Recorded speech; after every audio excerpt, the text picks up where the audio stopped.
Assalamualaikum. Okay, so this is the continuation of the recording, and where we paused the recording was at market structure. Okay, so first we gonna complete labor market, then we will go towards market structure. Then we will go towards theory of supply, and then towards macroeconomics. Okay, so let's start with labor market. ठीक है, आओ labour market से शुरू करते हैं. What is this labor market? आ जाए. Now we are starting with the chapter labor market. Okay, now listen to me very carefully. Okay. अब जो हम लोग शुरू कर रहे हैं वो हम लोग लेबर मार्केट से शुरू कर रहे हैं. ठीक है. Now we are starting with labour market. Okay, now tell me. Labour market के अंदर दो लोग हैं. सर, लेबर मार्केट के अंदर दो लोग हैं. एक है एम्प्लॉयर और दूसरा है एम्प्लॉय. सर, लेबर मार्केट के अंदर दो लोग हैं. एक है एम्प्लॉयर और दूसरा है एम्प्लॉय. ठीक है, लेबर मार्केट में दो लोग हैं. एक है एम्प्लॉयर और दूसरा है एम्प्लॉय. अब एम्प्लॉयर वर्कर्स को हायर करता है. सर, एम्प्लॉयर वर्कर्स को हायर करता है, इसलिए एम्प्लॉयर के रिलेटेड है demand for labour. Sir, employer worker को हायर करता है, इसलिए एम्प्लॉयर के रिलेटेड है डिमांड फॉर लेबर. और एम्प्लॉय अपने आप को काम करने के लिए खुद रेडी करता है, इसलिए एम्प्लॉय के रिलेटेड है supply for labour. Sir, employer अपने आप को काम करने के लिए रेडी करता है, इसलिए एम्प्लॉयर वर्कर्स को हायर करता है, इसलिए एम्प्लॉयर के रिलेटेड है डिमांड फॉर लेबर. और एम्प्लॉय जो है वो अपने आप को काम करने के लिए रेडी करता है, इसलिए एम्प्लॉय के रिलेटेड है सप्लाई फॉर लेबर. अब सुनना, एम्प्लॉयर क्या कहता है. एम्प्लॉयर कहता है कि मैं ज्यादा वेज पे एम्प्लॉयर कहता है कि मैं ज्यादा वेज पे कम वर्कर्स हायर करूंगा, और मैं कम वेज रेट पे ज्यादा वर्कर्स हायर करूंगा. सर, एम्प्लॉयर क्या कहता है. सर, एम्प्लॉयर कहता है कि मैं ज्यादा वेज पे कम वर्कर्स हायर करूंगा और कम वेज पे ज्यादा वर्कर्स हायर करूंगा. ऐसा ही है भाई. सर, एम्प्लॉयर क्या कहता है. सर, एम्प्लॉयर कहता है मैं ज्यादा वेज पे कम वर्कर हायर करूंगा, कम वेज पे ज्यादा वर्कर हायर करूंगा. तो कौन सा रिलेशनशिप है. नेगेटिव. और आपको पहले दिन से एक रूल सिखा रहा हूं कि डायग्राम रिलेशनशिप को देख के बनाई जाती है. अगर रिलेशनशिप पॉजिटिव है तो we make an upward sloping curve. अगर रिलेशनशिप नेगेटिव है तो we make a downward sloping curve. तो सर, अभी नेगेटिव रिलेशनशिप है, इस वजह से आप याद रखिएगा. अभी नेगेटिव रिलेशनशिप है, इस वजह से आप याद रखिएगा कि जो डिमांड फॉर लेबर का कर्व है ना, वो कौन सा बनेगा, वो डाउनवर्ड स्लोपिंग बनेगा. सर, डिमांड फॉर लेबर का कर्व डाउनवर्ड स्लोपिंग क्यों होगा, क्योंकि वेज और क्वांटिटी डिमांड के दरमियान नेगेटिव रिलेशन है. वेज बढ़ेगी तो क्वांटिटी डिमांड कम होगी, वेज कम होगी तो क्वांटिटी डिमांड बढ़ जाएगी. ठीक है, तो अब मैं पहला ग्राफ बना रहा हूँ डिमांड फॉर लेबर का. तो देखो, सबसे पहले दो एक्सिस बनाएंगे और लेबलिंग कर देंगे. ऊपर आ जाएगा वेज रेट, ऊपर आ जाएगा वेज रेट, और वेज को डब्ल्यू से रिप्रेजेंट करते हैं. और नीचे आ जाएगा क्वांटिटी फॉर लेबर. ऊपर आ गया वेज रेट, नीचे आ गया क्वांटिटी फॉर लेबर. ऊपर आ गया वेज रेट, नीचे आ गया quantity for labour. Sir, wage और क्वांटिटी डिमांड फॉर लेबर के दरमियान नेगेटिव रिलेशन है, इसलिए मैंने ये डिमांड कर्व डाउनवर्ड स्लोपिंग बना दिया.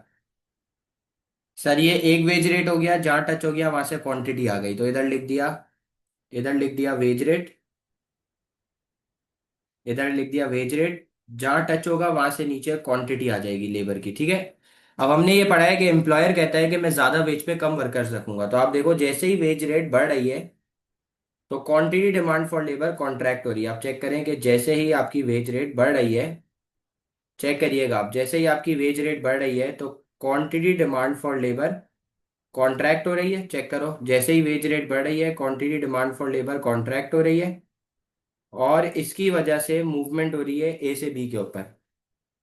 ऐसा ही है भाई सब. जब वेज रेट बढ़ेगा तो quantity demand for labour contract होगी, और जब वेज रेट कम होगा तो quantity demand for labour extend होगी. ऐसा ही है भाई. सर जब वेज रेट कम होगा तो quantity demand for labour extend होगी। तो इधर देखो, जब वेज रेट डब्ल्यू से W2 के ऊपर डिक्रीज होगी तो आप देखो quantity demand for labour QL से QDL के ऊपर बढ़ जाएगी, और इसकी वजह से मूवमेंट हो रही है A से C के ऊपर। ऐसा ही है भाई। तो मैंने क्या बोला आपको, सर लेबर मार्केट में दो लोग हैं, एक है एम्प्लॉयर एक है एम्प्लॉई। एम्प्लॉयर जो है वो वर्कर को हायर करता है, इसलिए एम्प्लॉयर के रिलेटेड है डिमांड फॉर लेबर। एम्प्लॉयर कहता है मैं ज्यादा वेज पे कम वर्कर हायर करूंगा, कम वेज पे ज्यादा वर्कर हायर करूंगा, इसलिए नेगेटिव रिलेशन है। इसलिए ये डिमांड फॉर लेबर का कर्व डाउनवर्ड स्लोपिंग है। अब एम्प्लॉय की बात करते हैं। सर एम्प्लॉय के रिलेटेड है supply for labour. Sir employee के रिलेटेड है सप्लाई फॉर लेबर, और एम्प्लॉय क्या कहता है? एम्प्लॉय कहता है कि मैं ज्यादा वेज पे, एम्प्लॉय ये कहता है कि मैं ज्यादा वेज पे ज्यादा काम करूंगा, और मैं कम वेज पे कम काम करूंगा। सर एम्प्लॉय क्या कहता है? मैं ज्यादा वेज पे ज्यादा काम करूंगा, और मैं कम वेज रेट पे कम काम करूंगा। तो मुझे बताओ, वेज और क्वांटिटी सप्लाइड फॉर लेबर के दरमियान कौन सा रिलेशन है? वेज और क्वांटिटी सप्लाइड फॉर लेबर के दरमियान पॉजिटिव रिलेशन है। ऐसा ही है। तो अगर रिलेशनशिप पॉजिटिव है तो कर्व बनेगा अपवर्ड स्लोपिंग। कौन सा बनेगा? Upward sloping. तो मैं इधर लिखूं भाई, कर्व बनेगा अपवर्ड स्लोपिंग। तो इधर लिख दूं upward sloping supply for labour curve. तो सर लेबर मार्केट में दो लोग हैं, एक है एम्प्लॉयर एक है एम्प्लॉई। एम्प्लॉई के रिलेटेड है सप्लाई फॉर लेबर। एम्प्लॉई कहता है मैं ज्यादा वेज पे ज्यादा काम करूंगा क्योंकि पैसे ज्यादा है, कम वेज पे कम काम करूंगा क्योंकि पैसे कम है, इसलिए पॉजिटिव रिलेशन, और इसीलिए upward sloping supply for labour का कर्व बनेगा। ठीक है। तो अब मैं फिर से डायग्राम बना रहा हूँ। सबसे पहले लेबलिंग करेंगे। ये लेबलिंग हो गई। ऊपर आ गया वेज रेट, नीचे आ गया quantity for labour. Sir wage और क्वांटिटी सप्लाइड के दरमियान पॉजिटिव रिलेशन है, इसलिए आपका जो सप्लाई कर्व है वो बन गया अपवर्ड स्लोपिंग। ठीक है। तो ये मैंने अपवर्ड स्लोपिंग कर्व बना दिया, इसका नाम हो गया सप्लाई फॉर लेबर। ये वेज रेट हो गया, ये क्वांटिटी हो गया। अब देखो, वेज रेट बढ़ी तो क्वांटिटी सप्लाइड फॉर लेबर बढ़ गई। सर वेज रेट कम हुई तो क्वांटिटी सप्लाइड फॉर लेबर कम हो गई। तो मुझे बताओ, ये आपका वेज रेट हो गया, ये हो गया आपका वेज रेट। जहाँ टच होगा वहां से क्वांटिटी फॉर लेबर आएगी। अब मुझे बताओ, वेज रेट बढ़ रही है। अब मुझे बताओ, वेज रेट बढ़ रहा है तो क्वांटिटी सप्लाइड फॉर लेबर बढ़ जाएगी, बढ़ेगी नहीं, एक्सटेंड होगी, और इसकी वजह से मूवमेंट हो जाएगी ए से बी के ऊपर। क्या बोला भाई? सर जब वेज रेट बढ़ रहा है तो क्वांटिटी सप्लाइड फॉर लेबर बढ़ जाएगी, और जब वेज रेट कम होगा तो quantity supplied for labour contract होगी। क्योंकि एम्प्लॉयर क्या कहता है? एम्प्लॉयर कहता है मैं कम वेज पे कम काम करूंगा, तो इसकी वजह से मूवमेंट होगी ए से किसके ऊपर? ए से सी के ऊपर। ठीक है। अब आप याद रखना, एक काम की बात बता रहा हूँ, डिमांड फॉर लेबर के कर्व को MRP कहते हैं। क्या कहते हैं? MRP। और सप्लाई फॉर लेबर के कर्व को ACL कहते हैं। क्या कहते हैं? ACL, average cost of labour. अब ये तो आपको पता होगा, एवरेज कॉस्ट ऑफ लेबर क्या है? एक लेबर को हायर करने की cost. Marginal cost for labour क्या होगी? Additional cost to hire every additional labour. Total cost for labour क्या होगी? सारे लेबर की जो टोटल कॉस्ट है। ठीक है ना। तो अभी तक आपको क्या बताया? अभी आपकी बेसिक्स तैयार हो रही है। आपको सबसे पहले बताया लेबर मार्केट में दो लोग होते हैं, एक होता है एम्प्लॉयर एक होता है एम्प्लॉई। एम्प्लॉयर वर्कर की डिमांड करता है, इसलिए एम्प्लॉयर के रिलेटेड है डिमांड फॉर लेबर। एम्प्लॉयर क्या कहता है कि जब भी वेज बढ़ेगी मैं कम वर्कर्स हायर करूंगा, जब भी वेज कम होगी मैं ज्यादा वर्कर्स हायर करूंगा। इसलिए वेज और क्वांटिटी डिमांड फॉर लेबर के दरमियान नेगेटिव रिलेशन है, और इस वजह से डिमांड फॉर लेबर का कर्व डाउनवर्ड स्लोपिंग है। Demand for labour is also known as MRP curve. ठीक है। MRP, आपको तो थोड़ा सा वेट करना पड़ेगा, MRP आएगा आगे। सर एम्प्लॉय अपने आप की सप्लाई करता है, एम्प्लॉय के रिलेटेड है सप्लाई फॉर लेबर। एम्प्लॉय कहता है मैं ज्यादा वेज पे ज्यादा काम करूंगा, कम वेज पे कम काम करूंगा, इसलिए पॉजिटिव रिलेशन है। इसलिए सप्लाई फॉर लेबर का कर्व अपवर्ड स्लोपिंग है, और सप्लाई फॉर लेबर के कर्व को ACL कहते हैं। ठीक है। अब आगे चलते हैं, आगे चलते हैं नेक्स्ट थिंग के ऊपर। सर सवाल यह है कि what is equilibrium, what is equilibrium in labour market. सवाल यह है कि sir what is equilibrium in labour market. ठीक है। अब सुनना मेरी बात। Sir equilibrium is a position of, equilibrium is a position of rest जहां पर डिमांड फॉर लेबर और सप्लाई फॉर लेबर इक्वल होगा। यानी कि क्वांटिटी डिमांड फॉर लेबर और क्वांटिटी सप्लाइड फॉर लेबर भी इक्वल होगी। यानी कि मार्केट में ना तो शॉर्टेज है, ना तो मार्केट में शॉर्टेज है, ना तो मार्केट के अंदर सरप्लस है, किस चीज का भाई, वर्कर्स का, क्योंकि हम लोग लेबर मार्केट की बात कर रहे हैं। तो सर आपको क्या बताया, सर आपको बताया कि लेबर मार्केट में इक्विलिब्रियम वो जगह है जहां पर demand for labour supply for labour equal होगा। यानी कि क्वांटिटी डिमांड फॉर लेबर और quantity supplied for labour equal होगी, यानी कि मार्केट में ना तो शॉर्टेज है ना तो वर्कर का सरप्लस है, ठीक है। अब अगर मैं आपसे पूछता हूँ डायग्राम क्या बनेगी, सबसे पहले आपने दो एक्सिस बनानी है। ये दो एक्सिस बन गई भाई। जमाने से सिखा रहा हूँ, बचपन से सीखते हुए आ रहा हूँ। डिमांड कर्व डाउनवर्ड होता है, सप्लाई कर्व अपवर्ड होता है, जहां पे दोनों इक्वल वो इक्विलिब्रियम। और वहां से आ जाएगी वेज रेट और क्वांटिटी फॉर लेबर। तो मैं लेबलिंग कर रहा हूँ, देखो ये डिमांड फॉर लेबर हो गया, इसको एमआरपीबी कहते हैं, ठीक है। और ये हो गया सप्लाई फॉर लेबर, इसको एसीएलबी कहते हैं, ठीक है। ये हो गया इक्विलिब्रियम, ये हो गया वेज रेट, ये हो गया वेज रेट, और ये हो गया क्वांटिटी फॉर लेबर, सही है भाई। तो सर ये वो पॉइंट है जहां पे ना तो कोई शॉर्टेज है ना तो कोई सरप्लस है। और ये इक्विलिब्रियम वेज है, इस पे एम्प्लॉय एम्प्लॉयर दोनों ने एग्री कर लिया कि इतने पे मैं काम करूंगा और इतनी मैं पेमेंट दूंगा। इक्विलिब्रियम क्वांटिटी ऑफ लेबर का मतलब है एम्प्लॉयर ने एग्री कर लिया मैं इतने वर्कर को हायर करूंगा, एम्प्लॉय ने एग्री करा है कि इतने लोग काम करेंगे, ठीक है। Now going forward towards what is disequilibrium, ठीक है। अब सुनना इधर।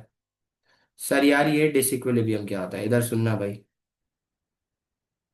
सवाल। सर यार ये डिसइक्विलिब्रियम क्या है, देखो याद रखना। डिसइक्विलिब्रियम है पोजीशन ऑफ अनरेस्ट, याद रखना। Sir disequilibrium is position of unrest, जहां पर डिमांड फॉर लेबर और supply for labour not equal होगा। यानी कि क्वांटिटी डिमांड फॉर लेबर और क्वांटिटी सप्लाइड फॉर लेबर भी इक्वल नहीं होगा, यानी कि इस बार वर्कर की शॉर्टेज भी होगी और वर्कर का सरप्लस भी होगा। अब आप याद रखना, इस डिसइक्विलिब्रियम के आने के पीछे, इस डिसइक्विलिब्रियम के आने के पीछे दो वजह है।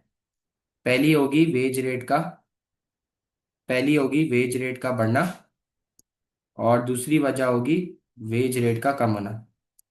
सर इस डिसइक्विलिब्रियम के आने की दो वजह है, पहली वजह होगी वेज का बढ़ना, दूसरी वजह होगी वेज रेट का कम होना। अब सुनना मेरी बात।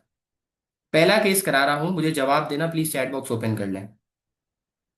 पहला केस ये है कि आपकी वेज रेट, पहला केस ये है कि आपकी वेज रेट बढ़ रही है।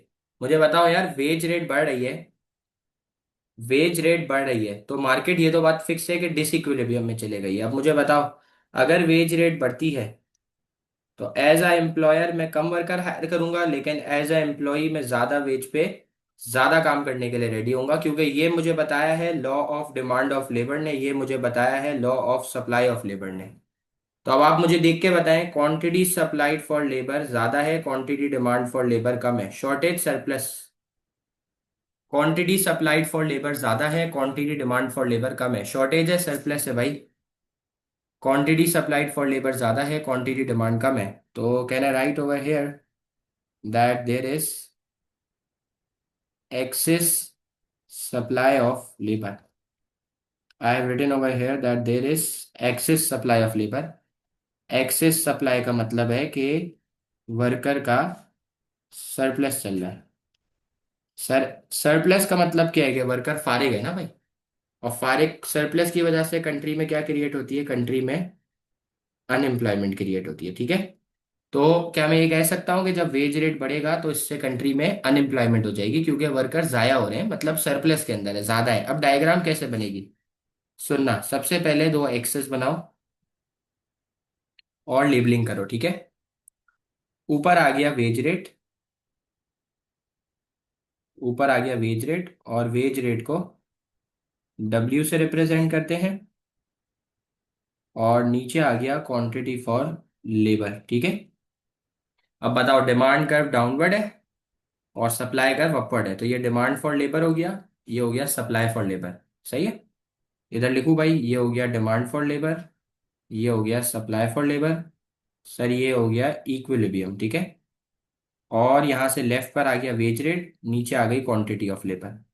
तो सर जहां पर demand for labour supply for labour equal होगा वो होगा इक्विलिब्रियम, वहां से आ गई वेज रेट और नीचे आ गई क्वांटिटी फॉर लेबर। अब मुझे बताओ सर, वेज रेट बढ़ रही है ना, तो अब आप देखो इधर चेक करो। सर देखो, जैसे ही वेज बढ़ी तो दो जगह टच हुई।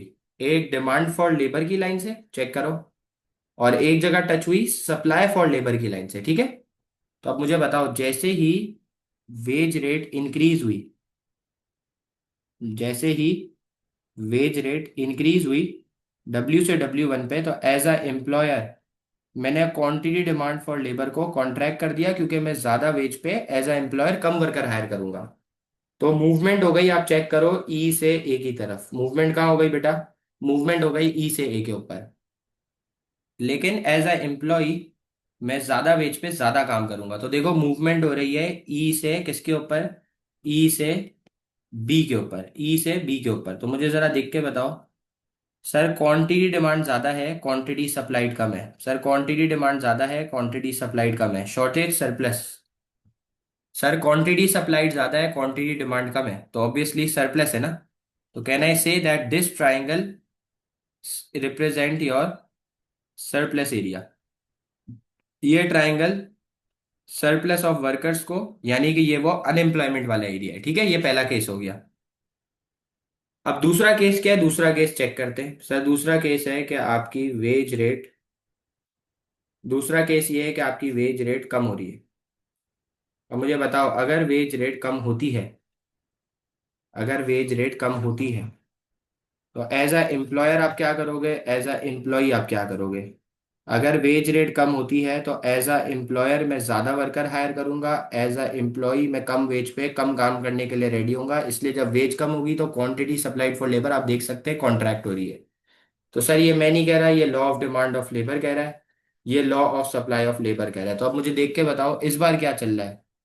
This time quantity demand for labour exceeds quantity supplied for labor, which means there is excess demand of labor।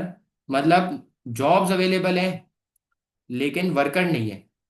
Jobs available है लेकिन लोग नहीं है, वर्कर नहीं है। तो इसका मतलब है इस बार this time there is shortage of labour.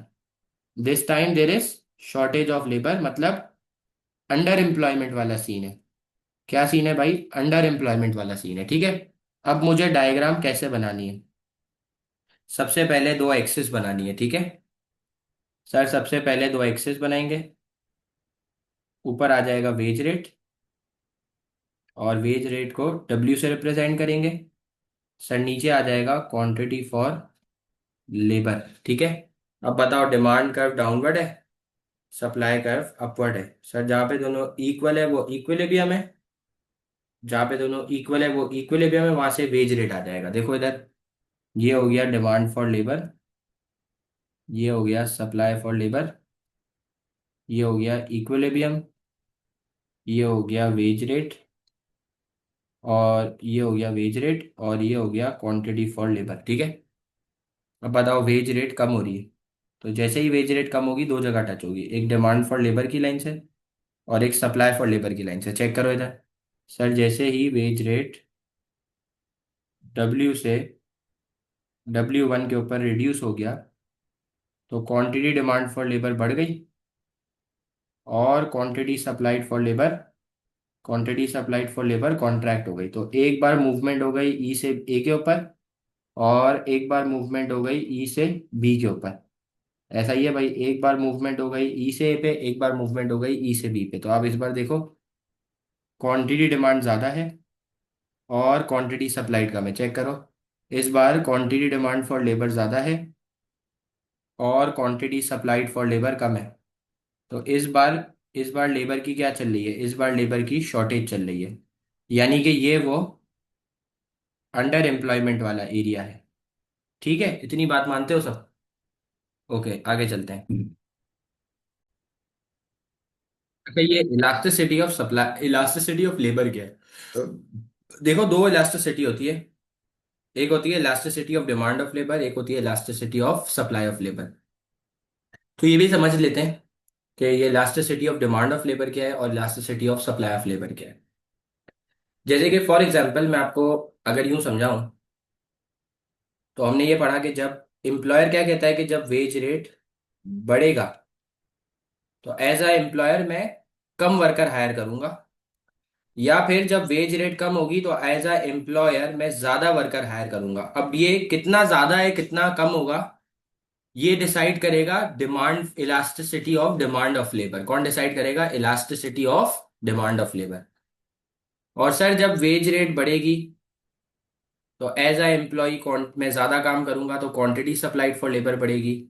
जब वेज रेट कम होगी तो एज अ एम्प्लॉय मैं कम काम करूंगा तो क्वांटिटी सप्लाइड फॉर लेबर कम होगी। ये डिसाइड करेगा law of supply of labour. कौन डिसाइड करेगा? Law of supply of labour. तो बेसिकली ये डिसाइड करेगा इलास्टिसिटी ऑफ सप्लाई। और कौन डिसाइड करेगा? Elasticity of demand of labour. ठीक है। अब मैं पढ़ रहा हूं। The elasticity of demand for labour with respect to change in wage rate will be greater. The elasticity of demand for labor with respect to change in wage rate will be greater. The greater the PED for the good, if the market demand for the good is elastic, a fall in price leads to more good being sold, quantity demand बढ़ जाएगी and hence a lot of people would be employed. ये कह रहा है कि अगर good की demand elastic है, ये कह रहा है अगर गुड की डिमांड इलास्टिक है, प्राइस थोड़े से कम होगी तो क्वांटिटी डिमांड ज्यादा से बढ़ जाएगी, तो ज्यादा लोग चाहिए होंगे। ठीक है ना? ये ज्यादा लोग चाहिए होंगे। तो पहला तो डिपेंड करता है कि गुड की इलास्टिसिटी क्या है। लेबर की डिमांड फॉर लेबर की इलास्टिसिटी डिपेंड करती है प्रोडक्ट की डिमांड, प्रोडक्ट की इलास्टिसिटी के ऊपर। ठीक है।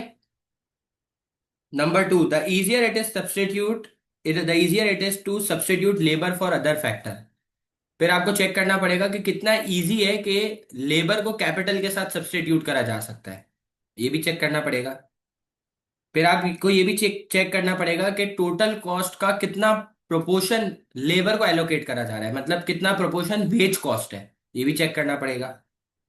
फिर longer the time period easier it is to substitute labour for other factors of production. भाई जितना टाइम पीरियड ज्यादा होगा उतना आसान होगा लेबर को सब्सटीट्यूट करना, क्योंकि लेबर पुरानी हो जाएगी, अनस्किल्ड हो जाएगी और डीमोटिवेटेड होगी, बोर्डम होगा, काम में मजा नहीं आ रहा होगा, और अब यंग एनर्जेटिक बंदों की जरूरत होगी। ठीक है। Elasticity of supply of labor with respect to a change in wage rate will be greater the higher the level of unemployment in the industry।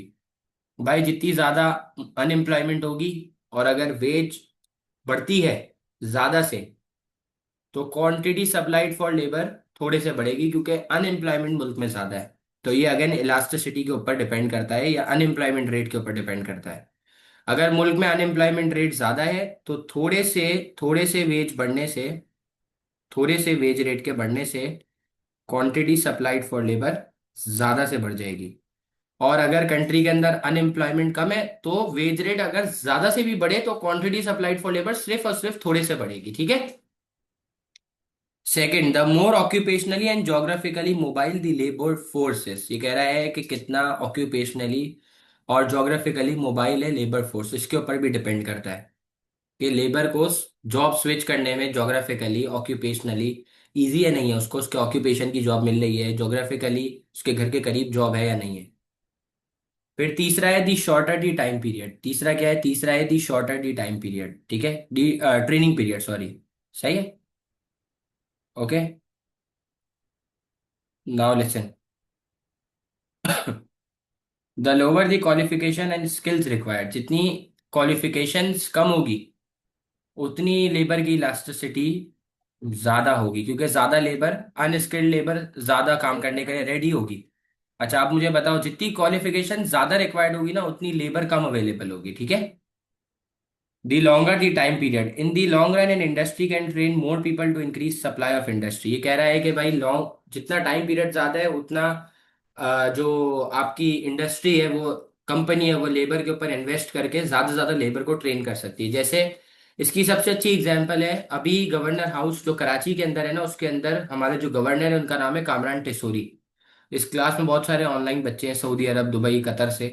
तो वो उनको नहीं पता, तो उनके लिए बता रहा हूँ कि यहाँ कराची में गवर्नर हाउस है और उस गवर्नर का नाम है कामरान टिसोरी। तो उसने अभी फ्री में लोगों को अनाउंस करा हुआ है कि वो आके एक्सेल, सही है, माइक्रोसॉफ्ट, फ्रीलांसिंग, पाइथन, कंप्यूटर के कोर्सेज, जेवी, जावा, पता नहीं क्या क्या होते हैं, वो सब सीखे। तो वो क्या करना चाह रहा है? वो इंडस्ट्री में लेबर की सप्लाई को बढ़ाना चाह रहा है ताकि अनएम्प्लॉयमेंट कम हो जाए। ठीक है। ओके, अब जैसे हमने मार्केट स्ट्रक्चर में पढ़ा था, दो मार्केट स्ट्रक्चर होते हैं, परफेक्ट इम्परफेक्ट, वैसे लेबर मार्केट भी दो है, एक परफेक्ट लेबर मार्केट है और एक इम्परफेक्ट लेबर मार्केट है, ठीक है। तो पहले शुरू करते हैं परफेक्ट परफेक्ट लेबर, पहले शुरू करते हैं परफेक्ट लेबर मार्केट स्ट्रक्चर से, ठीक है।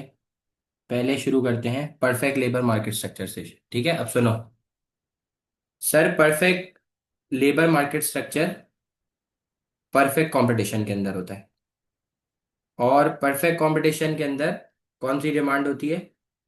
परफेक्टली इलास्टिक डिमांड होती है, यही पढ़ा है हमने। Sir, perfect labour market structure perfect competition के अंदर होता है, और परफेक्ट कंपटीशन में परफेक्टली इलास्टिक डिमांड होती है। और परफेक्टली इलास्टिक डिमांड के अंदर there are thousands of workers who are homogeneous and identical. क्या बोला आपको? There are thousands of workers who are homogeneous and identical. इसका मतलब है कि उन वर्कर्स की प्रोडक्टिविटी भी सेम है, और उनकी स्किल्स भी सेम है, और क्वालिफिकेशन भी सेम है। क्या बोला भाई? Sir, perfect labour market structure एक ऐसा मार्केट स्ट्रक्चर है जिसके अंदर हजारों वर्कर्स हैं जो कि होमोजीनियस और आइडेंटिकल है। उन सारे के सारे वर्कर्स की प्रोडक्टिविटी भी सेम है, उनकी स्किल्स भी सेम है, उनकी क्वालिफिकेशन भी सेम है। और जब इनकी स्किल्स, क्वालिफिकेशन और प्रोडक्टिविटी सेम है तो उनकी वेज रेट भी क्या होगी? इनकी वेज रेट भी सेम होगी। जब सेम वेज रेट होगी तो फर्म्स को क्या बोलेंगे? जब सेम वेज रेट होगी तो फर्म्स को बोलेंगे वेज टेकर। सर, जब सेम वेज रेट होगी तो फर्म्स को क्या बोलेंगे? फर्म्स को वेज टेकर बोलेंगे। वेज टेकर का क्या मतलब होता है? वेज टेकर का मतलब होता है कि जब सारे के सारे वर्कर्स मिल को बेड आपस में मिल के सेट करें, ठीक है, सारे के सारे एम्प्लॉयर आपस में मिल के वेज रेट को सेट करें, इसको वेज टेकर कहते हैं। अब सुनना है इधर। सर, यहाँ पर जो आपका सप्लाई फॉर लेबर का कर्व है ना, वो बनेगा हॉरिजॉन्टल। अब सवाल ये है कि यार, हॉरिजॉन्टल क्यों बनेगा? क्योंकि आपको मैंने लास्ट क्लास में भी बताया था, परफेक्ट मार्केट स्ट्रक्चर के अंदर परफेक्ट नॉलेज होती है। सर, परफेक्ट मार्केट स्ट्रक्चर के अंदर परफेक्ट नॉलेज है, इसलिए नो वेज डिस्क्रिमिनेशन है। सर, परफेक्ट नॉलेज का क्या मतलब है? वर्कर को पता है कि कौन सी जॉब अवेलेबल है और उसकी क्या क्या पे चल रही है, तो इसलिए वेज डिस्क्रिमिनेशन पॉसिबल नहीं है। इसलिए जो आपका वेज रेट है ना, इसलिए जो आपका वेज रेट है वो आपके एवरेज कॉस्ट ऑफ लेबर और आपके मार्जिनल कॉस्ट ऑफ लेबर के इक्वल नहीं है। सही है, इसलिए जो आपका वेज रेट है वो आपके average cost of for labour और मार्जिनल कॉस्ट ऑफ लेबर के इक्वल नहीं है, ठीक है। अब मैं डायग्राम बना रहा हूं, इंट्रो डायग्राम। अब इधर देखो सर, ऊपर आ जाएगा वेज रेट, ऊपर आ जाएगा वेज रेट, और नीचे आ जाएगा क्वांटिटी फॉर लेबर, ठीक है। सही है। अच्छा, अब इधर आ जाएगा, ये हो गया आपका सप्लाई फॉर लेबर का कर्व। इसको लिख दिया, supply for labour is equal to average cost for labour is equal to marginal cost of labour is equal to wage rate, ठीक है, is equal to wage rate. अब सुनना मेरी बात, इक्वल होगा। हाँ सॉरी, इक्वल होगा, ये इक्वल होगा, ठीक है। ये इक्वल होगा, थैंक यू, क्योंकि परफेक्ट मार्केट है। जो वेज रेट है वही आपका एवरेज कॉस्ट फॉर लेबर है, वही आपका मार्जिनल कॉस्ट फॉर लेबर है, क्योंकि नो वेज डिस्क्रिमिनेशन है। अगर आप बोलते हो तो आपको एक छोटा सा टेबल बना के दिखा भी देते हैं कि ये कैसे इक्वल है, ठीक है। अब इधर चेक करो, ये आपके सामने मैंने एक टेबल बना दिया, ठीक है। इधर लिख दिया वेज रेट, इधर लिख दिया लेबर, इधर लिख दिया टोटल कॉस्ट फॉर लेबर, इधर लिख दिया मार्जिनल कॉस्ट और एवरेज कॉस्ट हो गया, ठीक है। इधर देखते रहो, ये हो गया वेज रेट, ये हो गया क्वांटिटी फॉर लेबर, ये हो गया टोटल कॉस्ट फॉर लेबर, ये हो गया एवरेज कॉस्ट फॉर लेबर, और ये हो गया मार्जिनल कॉस्ट फॉर लेबर, ठीक है। अब ये 0, 1, 2, 3, 4 और 5, ये हो गई वेज रेट, 5, 5, 5, 5 और 5। अब आप चेक कर लो टोटल कॉस्ट फॉर लेबर कैसे आएगी, मल्टीप्लाई करते रहो ना, तो 5, ये पहला वाला हो जाएगा 0, उसके बाद हो जाएगा 5, उसके बाद हो जाएगा 10, फिर 5 3 15, 5 4 20, फिर 25। एवरेज मतलब एक वर्कर की कॉस्ट कितनी है, तो total cost divide by total labour, total cost divide by total labour, total cost divide by total labour. ठीक है ना। तो 5 divide by 1, 10 divide by 2, 15 divide by 3, 20 divide by 4, 25 divide by 5। तो एवरी टाइम अगेन इट्स 5। ठीक है, आप check कर लें। हर बार 5 आएगा। 10 वर्कर पे, 10 10 रुपए की वेज पे 2 वर्कर रखे तो 5 की कॉस्ट आई, 25 रुपए टोटल कॉस्ट है। 5 वर्कर को हायर करें तो पर पर लेबर कॉस्ट आई है 5। एडिशनल कितनी आ रही है, एडिशनल भी आप चेक कर लो। हर एडिशनल लेबर को हायर करने की जो एडिशनल कॉस्ट है वो भी 5 है। चेक कर लो, ऐसा ही है। तो इसका मतलब है मैंने सही लिखा है कि जो आपकी वेज रेट है वही आपकी एवरेज कॉस्ट पर लेबर है, वही आपकी मार्जिनल कॉस्ट पर लेबर है। क्योंकि परफेक्ट लेबर मार्केट स्ट्रक्चर चल रहा है, परफेक्ट लेबर मार्केट स्ट्रक्चर के अंदर सेम वेज रेट पे करा जाता है। ठीक है। अब मैं चलता हूं आगे। अब सुनना। अब मैं इधर लिख रहा हूं मार्जिनल रेवेन्यू। अब इधर मैं लिख रहा हूं मार्जिनल रेवेन्यू प्रोडक्टिविटी थ्योरी। इधर मैंने क्या लिख दिया, इधर मैंने लिख दिया marginal revenue productivity theory, MRP theory. अच्छा, अभी जो हम लोग एमआरपी थ्योरी पढ़ रहे हैं ये हम लोग परफेक्ट लेबर मार्केट स्ट्रक्चर के लिए पढ़ रहे हैं। पहले ये बात दिमाग में बिठा लो। अब सुनो सर, एमआरपी का फॉर्मूला क्या है, सुनना। सर, एमआरपी का फॉर्मूला है MPL into MR. Sir, MRP का फॉर्मूला क्या है, एमपीएल इंटू एमआर। अब सुनना सर, ये एमपीएल क्या है बेटा, एमपीएल है मार्जिनल फिजिकल प्रोडक्ट। एमपीएल को मार्जिनल फिजिकल प्रोडक्ट भी कहते हैं। और आप याद रखना ये एमपीएल जो है ना, मार्जिनल प्रोडक्ट फॉर लेबर या फिर मार्जिनल फिजिकल प्रोडक्ट, ये फॉलो करता है लॉ ऑफ डिमिनिशिंग रिटर्न्स को। ये किसको फॉलो करता है, लॉ ऑफ डिमिनिशिंग रिटर्न्स को। तो यार किसी को ये पता है लॉ ऑफ डिमिनिशिंग रिटर्न्स क्या है। Sir, law of diminishing returns ये कहता है कि जैसे जैसे आप एडिशनल लेबर को हायर करोगे तो जो एडिशनल प्रोडक्ट वो प्रोड्यूस करेगा जो, वो गिरता रहेगा। यही है भाई अहमद, कि जैसे जैसे लेबर बढ़ेगी, मार्जिनल प्रोडक्ट फॉर लेबर, जो हर एडिशनल लेबर आउटपुट में कंट्रीब्यूट करेगी, वो डिमिनिश होता रहेगा। यही है भाई। तो ये जो एमपीएल का कर्व है ना, ये जो एमपीएल है मार्जिनल प्रोडक्ट फॉर लेबर, ये जो मार्जिनल प्रोडक्ट फॉर लेबर है ये किसको फॉलो करता है, लॉ ऑफ डिमिनिशिंग रिटर्न्स को। ठीक है। और ये जो एमआर है ना, ये एमआर को कहते हैं मार्जिनल रेवेन्यू।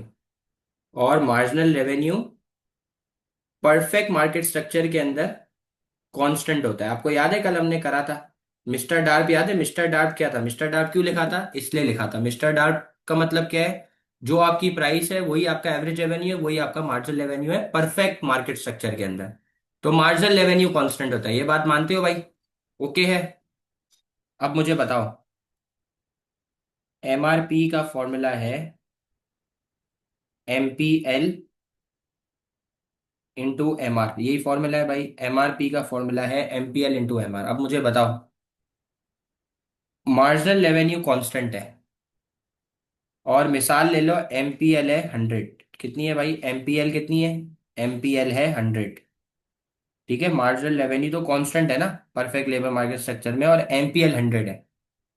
तो एमआरपी भी कितना आएगा, एमआरपी भी कितना आएगा, एमआरपी भी 100 आ जाएगा। सही कह रहा हूँ।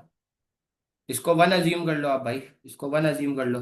तो एमआरपी भी 100 आएगा। तो मैं ये लिख सकता हूँ कि जो आपका एमआरपी है, जो आपका एमपीएल है, वही आपका एमआरपी है। क्योंकि एमआर क्या है भाई, एमआर कांस्टेंट है। ये बात सही है।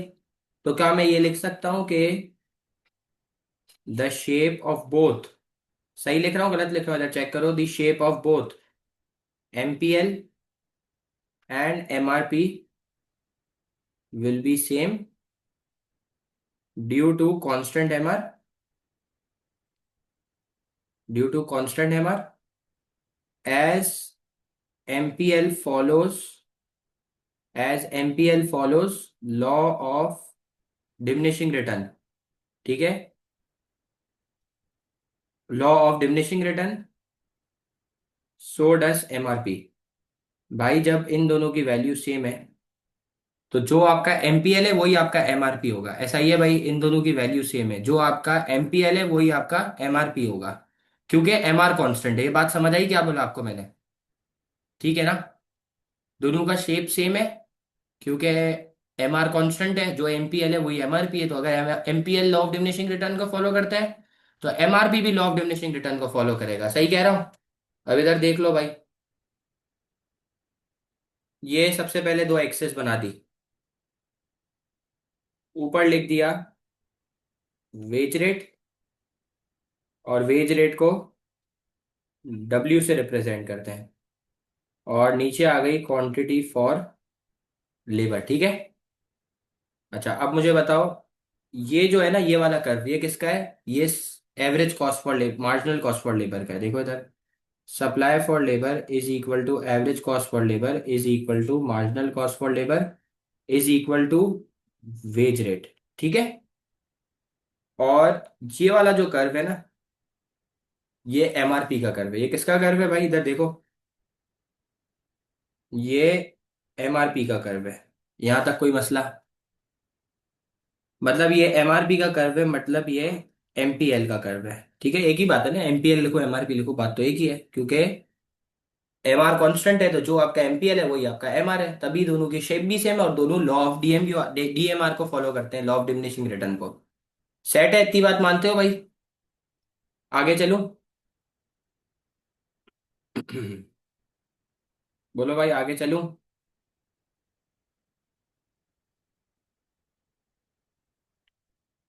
Next thing is next thing is profit maximising next thing is profit maximising level of employment. ठीक है, जैसे सोशली ऑप्टिमम लेवल था, profit maximising level of output था, वैसे profit maximising level of employment. तो अब सुनना, profit maximising level of employment वो पॉइंट है जहां पर एमआरपी और एमसीएल इक्वल होगा। क्या इक्वल होगा? एमआरपी और एमसीएल। मतलब हर वर्कर को हायर करने का एडिशनल रेवेन्यू उसकी एडिशनल कॉस्ट के इक्वल होगा। किसके इक्वल होगा? एडिशनल कॉस्ट के।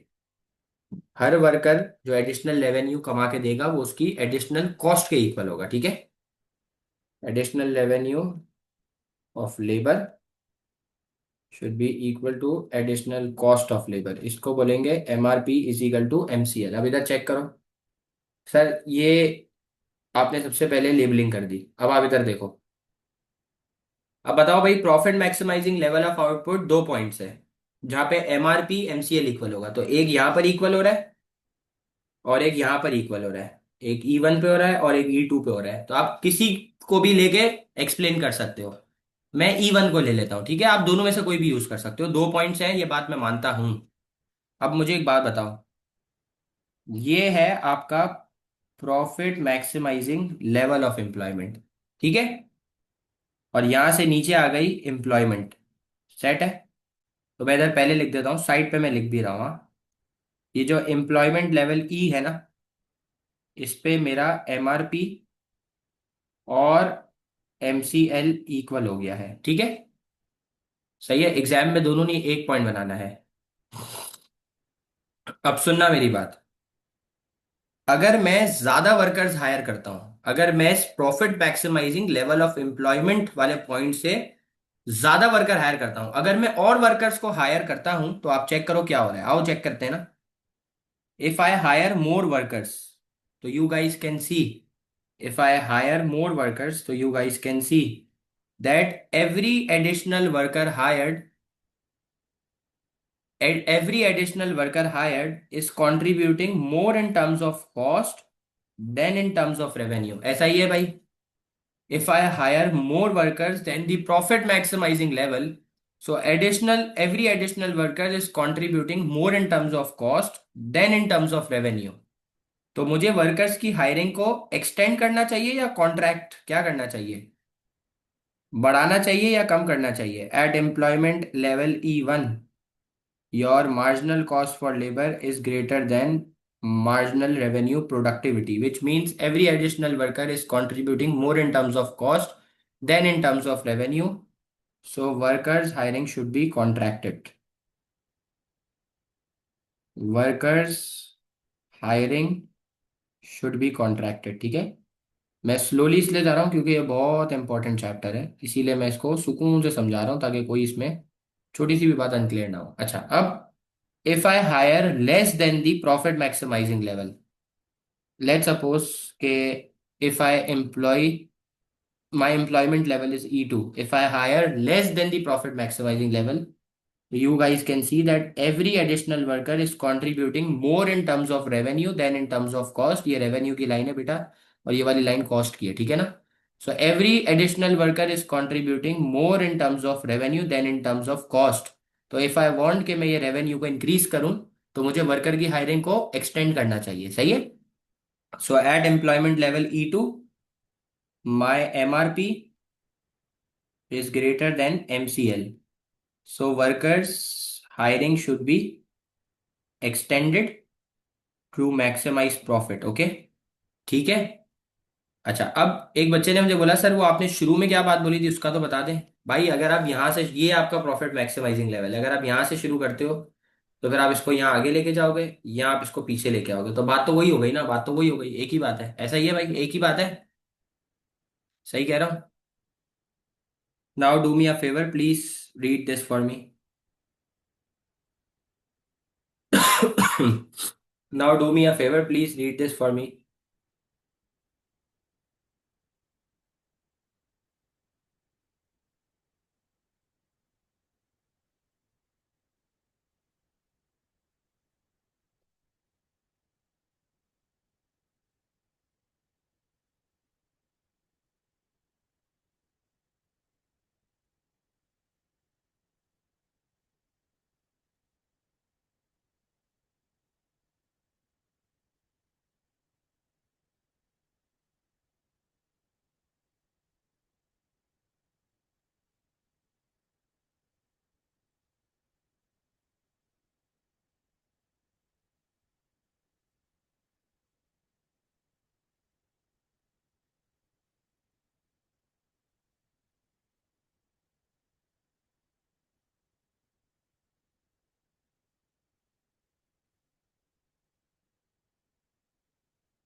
ओके, यस, अगर आप इसको कॉन्ट्रैक्ट करते हो या एक्सटेंड करते हो इन दो एम्प्लॉयमेंट लेवल को, तो you will always reach back to the profit maximising level of employment which is a win win point.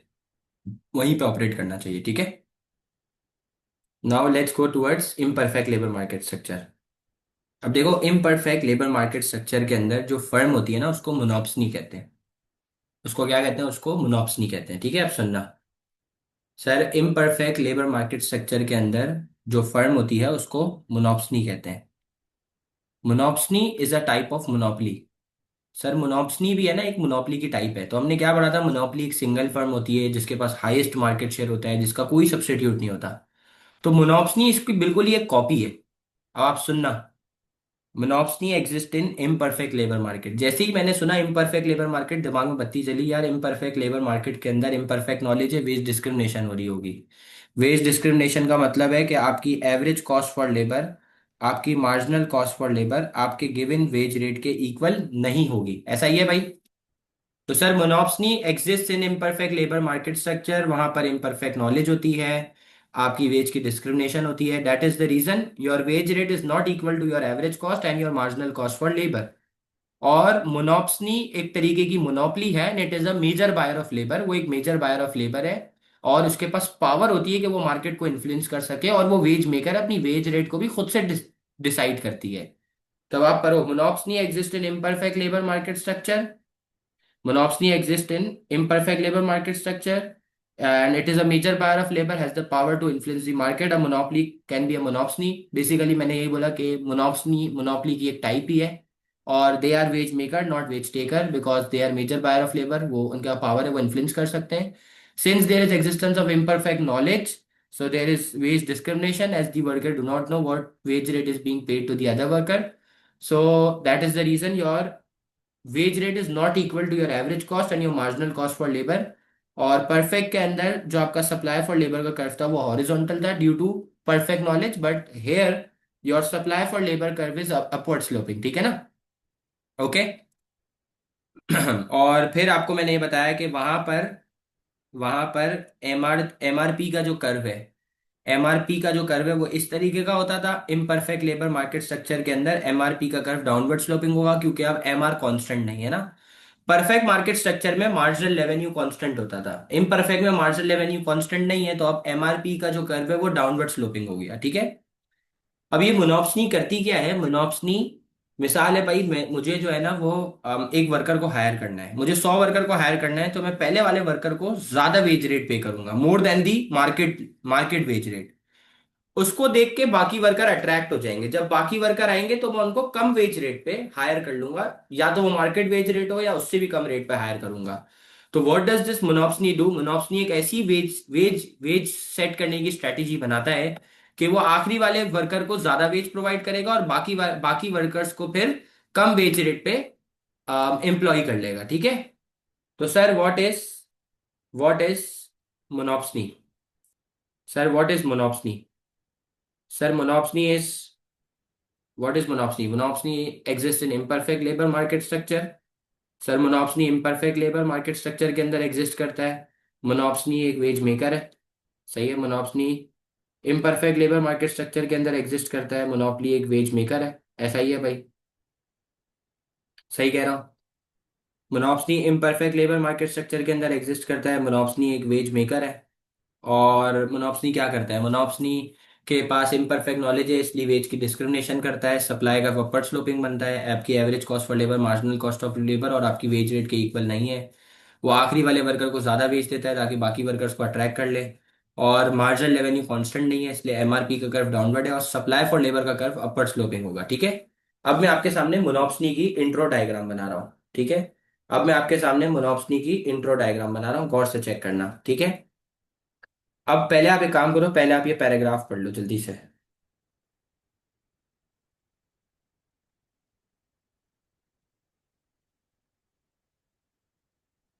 जल्दी से आप ये पैराग्राफ पढ़ लो पहले।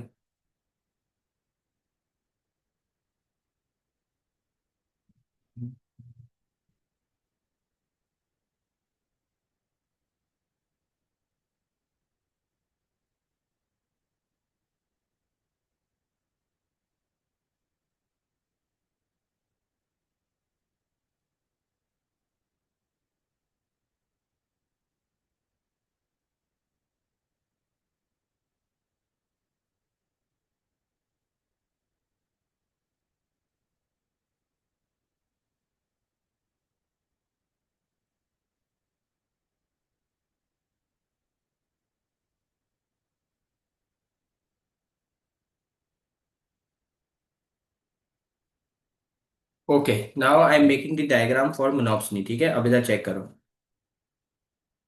सबसे पहले सबसे पहले हमने दो एक्सेस बनानी है। ठीक है, ये हमने दो एक्सेस बना दी, और ऊपर हमने लिख दिया वेज रेट, और वेज को डब्ल्यू से रिप्रेजेंट करते हैं। ठीक है, ऊपर लिख दिया वेज वेज रेट, और नीचे लिख दिया एम्प्लॉयमेंट लेवल। ठीक है, ऊपर लिख दिया वेज रेट और नीचे लिख दिया एम्प्लॉयमेंट लेवल। सेट है। अब इधर से चेक करो। सर ये जो आपका कर्व है, ये किसका कर्व है? ये एमआरपी का कर्व है। ये किसका कर्व है? ये डाउनवर्ड स्लोपिंग कर्व जो है, ये एमआरपी का कर्व है। और ये हो गया अपवर्ड स्लोपिंग कर्व। ये किसका कर्व हो गया? Supply for labour is equal to average cost for labour and is not equal to marginal cost for labour. Sir ACL और एमसीएल इक्वल क्यों नहीं है? क्योंकि इम्परफेक्ट नॉलेज, वेज डिस्क्रिमिनेशन। ठीक है, अब पहले मुझे ये बताओ कि मार्केट वेज रेट क्या है। अब सुनना, मार्केट वेज रेट क्या है, सुनो। सर मार्केट वेज रेट है जहां पर, मार्केट वेज रेट क्या है? मार्केट वेज रेट वो पॉइंट है जहां पर एसीएल और एमआरपी इक्वल है। ठीक है, ये मैं इधर लिख रहा हूँ वेज रेट, और इधर लिख रहा हूँ एम्प्लॉयमेंट लेवल, और मैंने इधर क्या लिख दिया? मैंने इधर लिख दिया कि यार मार्केट वेज रेट क्या है। इधर सुनो, market equilibrium, market equilibrium and wage rate. इधर मैंने लिख दिया market equilibrium and veg rate. अब बताओ मार्केट इक्विलिब्रियम और वेज रेट क्या है? जहां पर एसीएल और एमआरपी इक्वल होगा, ये है मार्केट वेज रेट। जहां पर एसीएल और एमआरपी इक्वल होगा, ये क्या हो गया? ये हो गया मार्केट वेज रेट। लेकिन हर फर्म ऑपरेट किधर करती है? Profit maximising level of employment पे। और profit maximising level of employment कौन सा वाला पॉइंट है? ये वाला पॉइंट है, E1 वाला। सही कह रहा हूं? यहां से आ जाएगा एम्प्लॉयमेंट लेवल, और ऊपर से आ जाएगा, यहां से आ जाएगा एम्प्लॉयमेंट लेवल, यहां से क्या आ जाएगा? यहां से आ जाएगा एम्प्लॉयमेंट लेवल। ठीक है, अब सुनना है इधर, ये आ गया एम्प्लॉयमेंट लेवल E1। ठीक है, और ये क्या आ जाएगा? ये आ जाएगा वेज रेट। ये क्या आ जाएगा? ये आ जाएगा वेज रेट। अब इधर चेक करो, ये आ गया वेज रेट। सवाल कि सर ये वेज रेट एसीएल से क्यों निकाला आपने? सवाल ये है कि आपने वेज रेट एसीएल से क्यों निकाला। 2 मिनट रुकना, पहले मैं इधर लिख दूं profit maximising level of employment. कौन सा पॉइंट है? इधर मैंने लिख दिया profit maximising level of employment वो पॉइंट है जहां पर एमआरपी और एमसीएल इक्वल होगा। ठीक है, ये हो गया profit maximising level of employment. अब सुनना इधर, मोनोप्सनी करता क्या है कि वो आखिरी वाले वर्कर को ज्यादा वेज रेट पे करता है, और बाकी वर्कर्स को जब वो अट्रैक्ट करता है तो फिर वो कम वेज रेट पे हायर कर लेता है। तो मुझे एक बात बताओ, आखिरी वाला जो एडिशनल वर्कर इसने हायर करा था उसको इसने ज्यादा वेज रेट दी, बाकी सारे वर्कर्स को उसने सेम वेज रेट पे हायर करा, मतलब एक ही वेज दी जा रही होगी ना, एवरेज वेज जो सबको पे करी जा रही है वो इसको पे करी जा रही है, इसलिए ये वाला एरिया निकाला।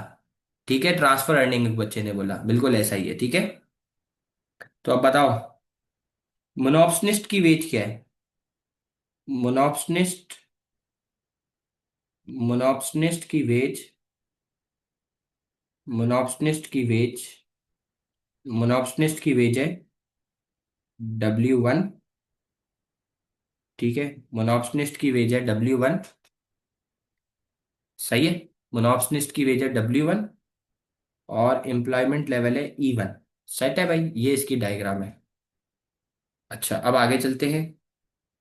अब आपको ये पता होना चाहिए कि ट्रेड यूनियन क्या होता है। अब सुनना, सर ट्रेड यूनियन एक ऑर्गेनाइजेशन है वर्कर्स की, जो वर्कर के बिहाफ पे जाके बात करती है, और ये इंश्योर करती है कि उनका लिविंग स्टैंडर्ड इंप्रूव हो जाए, उनको प्रॉपर वर्किंग कंडीशंस मिले, और एम्प्लॉयर से जाकर नेगोशिएट करता है वेज रेट के लिए।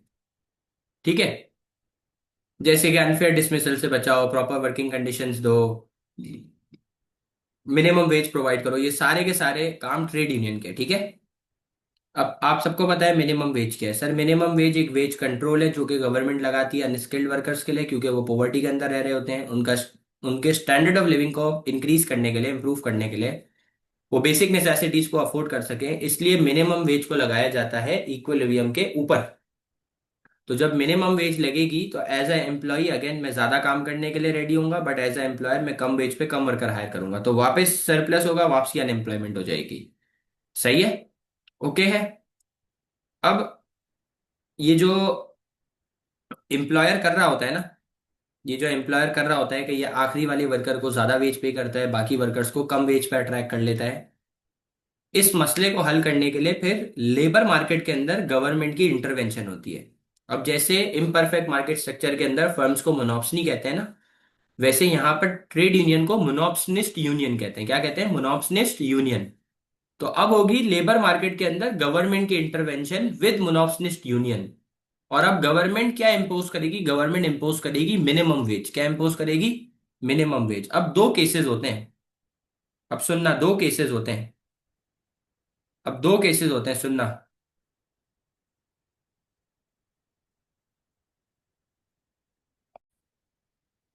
अब देखो, केस नंबर वन है कि वेज रेट भी बढ़े और एम्प्लॉयमेंट लेवल भी बढ़े। अब कैसे? अब सुनना। सबसे पहले वही सिचुएशन क्रिएट करनी पड़ेगी, ठीक है। सबसे पहले हम लोग लेबलिंग करते हैं। ऊपर आ जाएगा वेज रेट, ठीक है। ऊपर आ जाएगा वेज रेट, ऊपर आ जाएगा वेज रेट।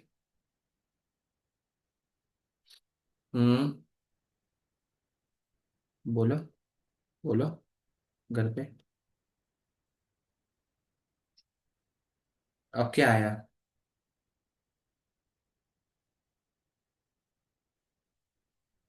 10 मिनट देते हो? 10 मिनट क्लास ले रहा हूँ। डन हो गया। ओके, आपकी किसकी क्लास है? ओ लेवल्स की? बस मेरी भी A2 की चल रही है, ठीक है। ओके। ऊपर आ जाएगा वेज रेट, नीचे आ जाएगा एम्प्लॉयमेंट लेवल, ठीक है। अब ये जो कर्व है ये किसका है भाई? चैट बॉक्स ओपन करें, जल्दी से बताएं ये किसका कर्व है, सीख के जाओ भाई। ये किसका कर्व है?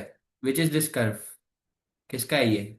MRP। Good. MRP downward sloping क्यों है? क्योंकि अब मार्जिनल रेवेन्यू कांस्टेंट नहीं है, इम्परफेक्ट लेबर मार्केट है, ठीक है। सर ये वाला कर्व हो गया ACL का curve. Sir supply for labour का कर्व अपवर्ड स्लोपिंग क्यों है? क्योंकि इम्परफेक्ट नॉलेज है, वेज की डिस्क्रिमिनेशन हो रही है, दैट इज द रीजन आपकी वेज, आपकी एवरेज कॉस्ट फॉर लेबर और आपकी marginal cost for labour equal नहीं है, ठीक है। अब सुनो, अब कहानी क्या चल रही है? कहानी ये चल रही है, shit shit shit shit shit, अब सुनो, कहानी ये चल रही है कि मार्केट वेज रेट जो चल रहा है ना, वो ये चल रहा है, ACL is equal to MRP। ये मार्केट वेज रेट है, सही है। और ये मार्केट का वेज रेट आ गया, और ये मार्केट का एम्प्लॉयमेंट लेवल आ गया, ठीक है। ये जो मोनोप्सनिस्ट है ये कर क्या रहा है? ये आखिरी वाले वर्कर को, ये एक वर्कर को ज्यादा वेज रेट पे करता है, profit maximising level of wage rate पे करता है, और फिर ये बाकी वर्कर्स को कम वेज रेट पे अट्रैक्ट कर लेता है, मार्केट वेज रेट पे अट्रैक्ट कर लेता है, ठीक है। तो आप चेक करो, ये बाकी वर्कर्स को तो मार्केट वेज रेट से भी कम में अट्रैक्ट कर रहा है। इतनी बात मानते हो तो ओके कर दो पहले।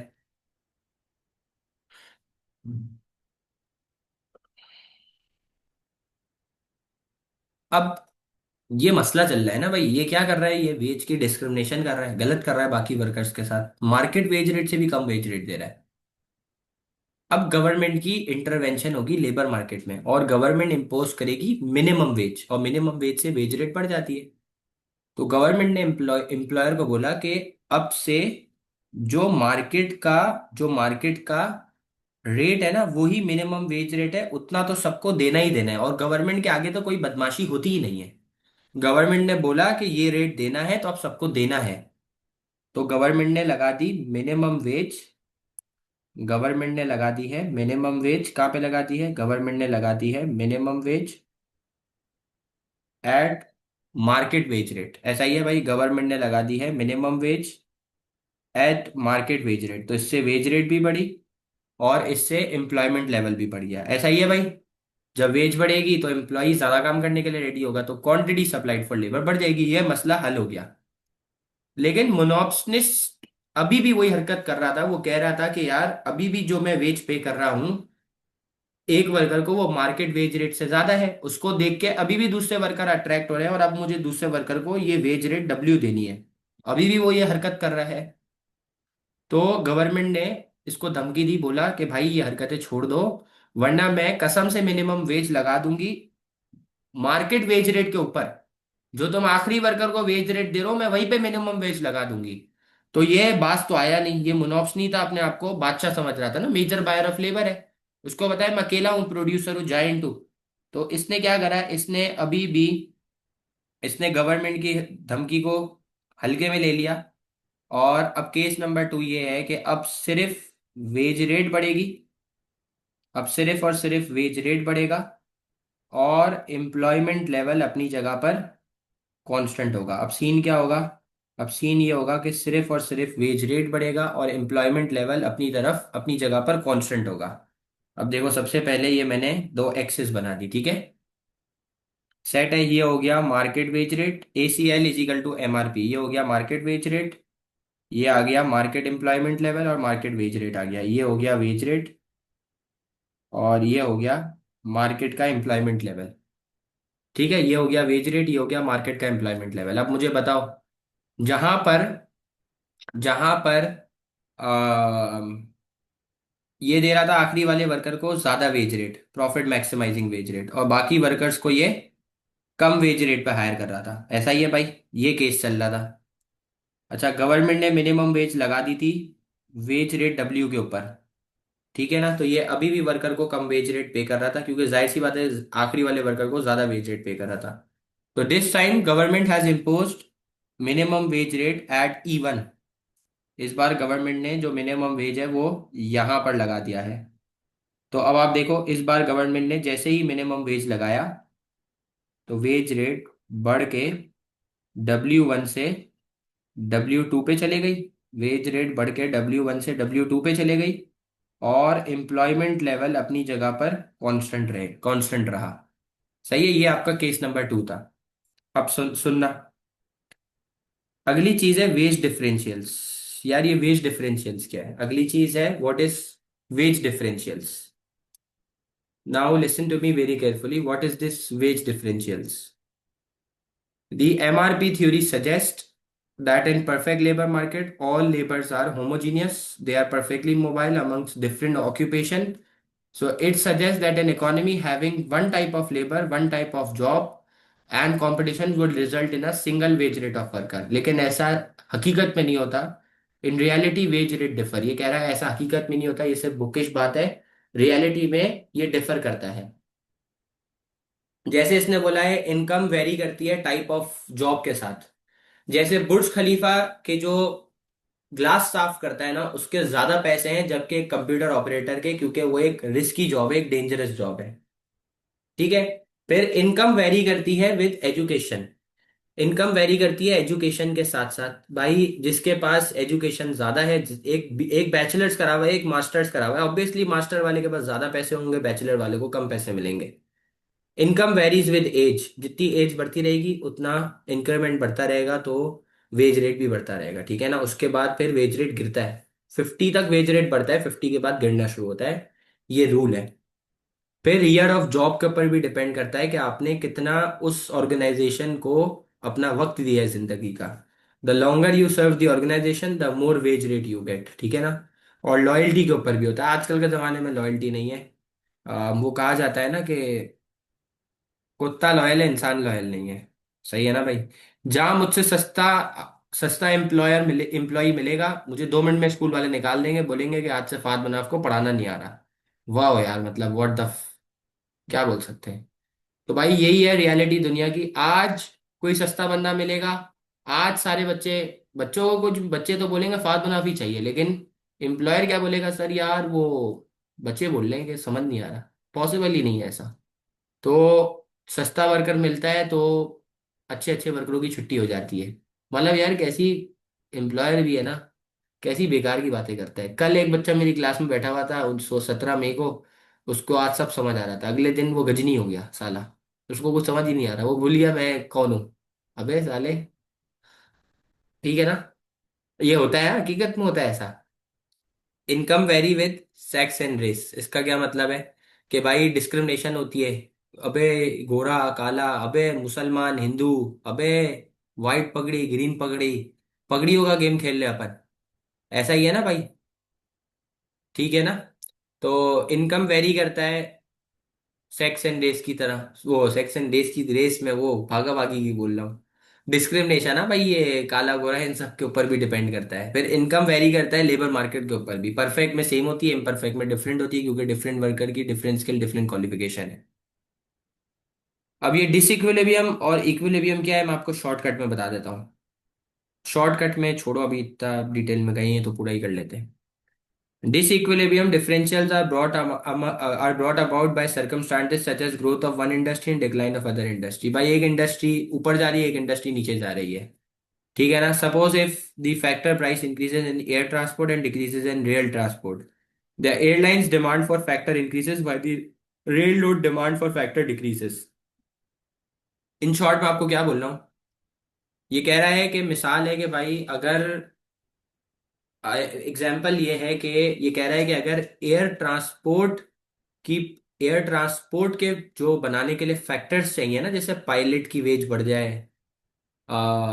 एरोप्लेन बनाने की कॉस्ट बढ़ जाए, तो एयरलाइन के फैक्टर की डिमांड बढ़ जाएगी, ठीक है, क्या हो जाएगी, बढ़ जाएगी। और इसी तरीके से जो उसका सब्सटीट्यूट होगा जो कि रेल ट्रांसपोर्ट है, उसकी डिमांड कम हो जाएगी। तो इस वजह से भी डिफरेंशियल होता है। अच्छा, इक्विलिब्रियम तो पॉसिबल ही नहीं है, परफेक्ट लेबर मार्केट से वन स्किल्ड वर्कर्स की होती है, ऐसा पॉसिबल नहीं है। लेकिन इस ये एक बात सच है कि कंस्ट्रक्शन हो गया और एक्सीडेंट्स वाली जॉब हो गई, उसके अंदर वेज रेट ज्यादा होता है। और एक जॉब जिसके अंदर एक वाइट शर्ट, एक एयर कंडीशन माहौल मिल रहा है, उधर पैसे कम होंगे। क्यों? क्योंकि वो आपको आपके डिफरेंशियल्स के बदले में कंपनसेशन नहीं दे रहा ना भाई। सही है। तो इस वजह से कॉन्ट्रैक्टर हमेशा ज्यादा वेज रेट पे करते हैं, और बैंक वर्कर को वेज ज्यादा नहीं दी जाती, उसको फ्रिंज बेनिफिट्स दिए जाते हैं, ठीक है ना। जैसे भाई मैं एक बैंक वाला हूँ, मैं टाई शाई लगा के बैठा हूँ, तो वो मुझे मेरे बच्चों की फीस, मेरा इंश्योरेंस, मेरा मेडिकल, मेरी कार अलाउंस, मेरे पेट्रोल अलाउंस, ये सब चीजें देगा। लेकिन अगर एक वर्कर है, एक बंदा जो एक्सीडेंट वाली जॉब कर रहा है, उसको हमेशा बहुत ज्यादा पैसे मिलेंगे। तो एक मशवरा दे रहा हूँ, एमिरेट्स के अंदर हर साल जॉब आती है, लड़कियों के लिए एयर होस्टेस की, और लड़कों के लिए केबिन क्रू की। अच्छा मैं एक बात बता दूं, ये एमिरेट्स हल्की एयरलाइन नहीं है भाई, टॉप की फर्स्ट एयरलाइन है। और ये जो पैसे दे रही है ना, इतने में अपने मुल्क के अंदर तुम्हारे समझो कि 10 लाख रुपए बनते हैं महीने के, 10-12 लाख रुपए एमिरेट्स दे रहा है, पाकिस्तानी बता रहा हूँ। सही है, ठीक है ना। और एयर होस्टेस, और अगर कोई सेटिंग वेटिंग बन जाए तो फिर उसकी अलग जिंदगी, कोई शेख वेक को पसंद आ जाए, सिस्टम ही अलग है, जिंदगी ही अलग है।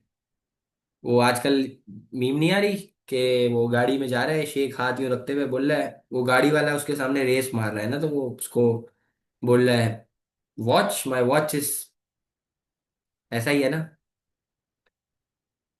अच्छा, अब ये इनकम और लेजर ट्रेड ऑफ, ये क्या होता है भाई, देखो दो चीजें हैं भाई, एक है इनकम, एक है पैसे कमा लो, एक है आराम कर लो। आराम इज लेजर, ठीक है ना। अगर एक बंदा आराम करने जाता है ना, तो फिर अगर एक बंदा लेजर बढ़ाता है तो फिर उसकी इनकम कम होगी। और अगर एक बंदा अपने नंबर ऑफ वर्किंग आवर्स बढ़ाता है, अपनी इनकम बढ़ाने जाता है, तो फिर उसका लेजर का टाइम कम होगा। यह है इनकम इन सब्स्टिट्यूशन इफेक्ट, कि आप एक चीज को बढ़ाने जाओगे तो दूसरी चीज को आपको फॉरगो करना पड़ेगा, ठीक है ना।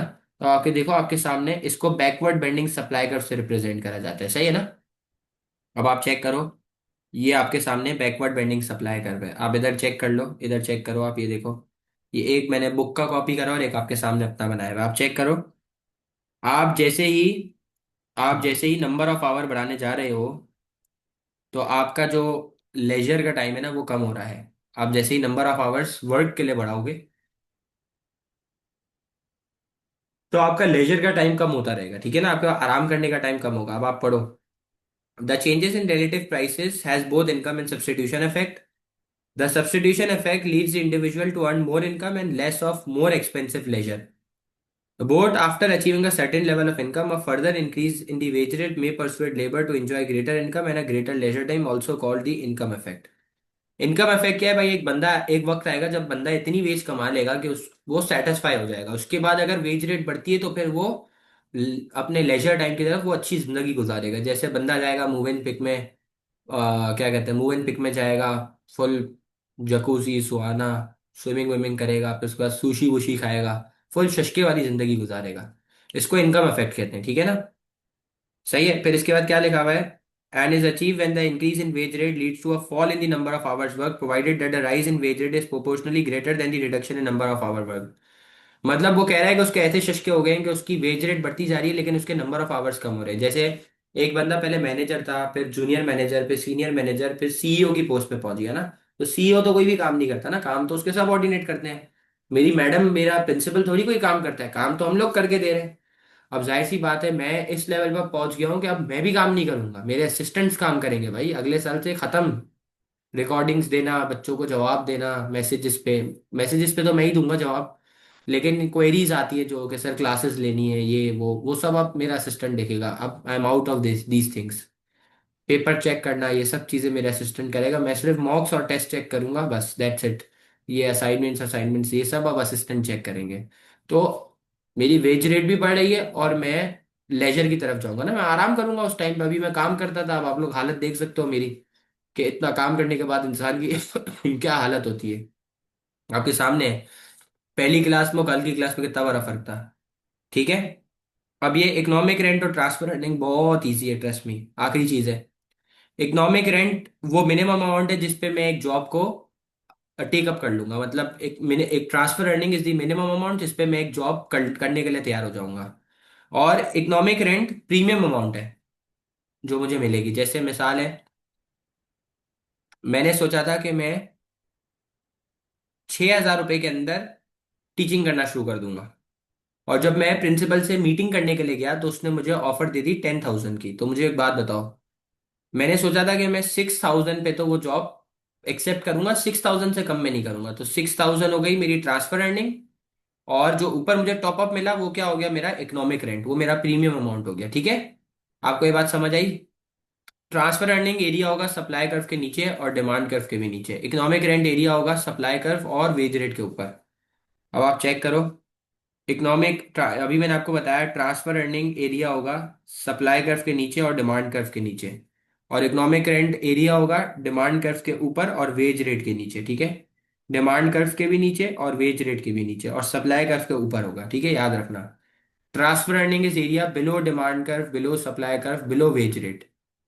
और इकोनॉमिक रेंट एरिया है below above supply curve, below wage rate and below demand curve, ठीक है। अब आप ये पढ़ लें, ये आपका चैप्टर ओवर। आप ये पढ़ लें प्लीज, फिर मैं आपको एक 20 मार्कर दिखाऊं लेबर मार्केट के रिलेटेड, आप ये पढ़ लें पहले।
अच्छा, तो मैं ये कह रहा था कि आपको, कि इकोनॉमिक रेंट बेटा Hussain, economic rent is the area above the supply curve, below the wage rate and below the demand curve, इस एरिया को इकोनॉमिक रेंट कहते हैं, ठीक है।